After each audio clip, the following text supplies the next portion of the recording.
Most would agree that everyone deserves to earn enough to live. However, finding a way to implement this is often quite difficult due to the nature of economic and profit incentives. If a country establishes a minimum wage, companies will relocate to somewhere that either has a low minimum wage or no minimum wage at all. It is thus imperative that if we wish to coordinate a universal minimum wage, that nations cooperate together for the betterment of their people.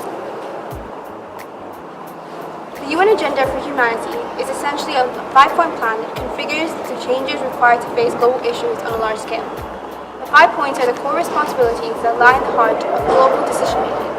The UN Agenda advocates diverse paths towards a concise and plausible solution through political leadership to prevent and end conflicts, upholding the norms that safeguard humanity, leave no one behind, changing people's lives, and invest in humanity.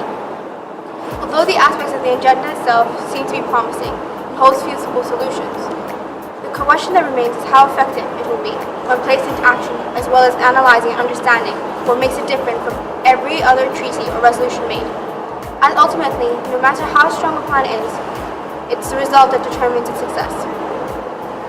Transparency and accountability remains to be a top priority across all UN systems. The means of transparency is not only limited to making information more prevalent, but needs to be relevant, accurate, and accessible. At the same time, accountability requires to take immediate action, such that it needs to be both firm and concise.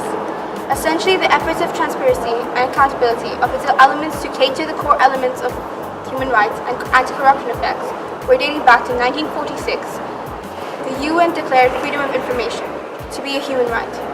The United Nations created an initiative called the United Nations Transparency and Accountability Initiative, where it highlighted the 8 sectors where the member states of the UN have a greater oversight in increasing matters related to both transparency and accountability, such that this initiative is exercised correctly to fit its purpose. The initiative to ensure the free and cohesive flow of information to the United Nations. However, the barriers that follow are yet to be tackled.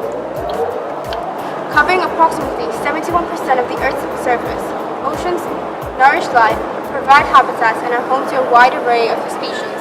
As such, that there is no question where it comes to the importance of the issue of improving the United Nations Convention of the Law of Sea to improve conservation and sustainable use of marine biological diversity. At the heart of the issue lies matters such matters as marine areas beyond national jurisdiction, which encompass around 2/3 of the global ocean. Despite that, decades of destructive fishing practices such as overfishing, mineral extraction, offshore agency exploitation, and common forms of pollution such as chemicals from land, will the world be able to continue to conserve the intricate biological links that make up the ocean to ensure that it continues to prosper for many generations to come?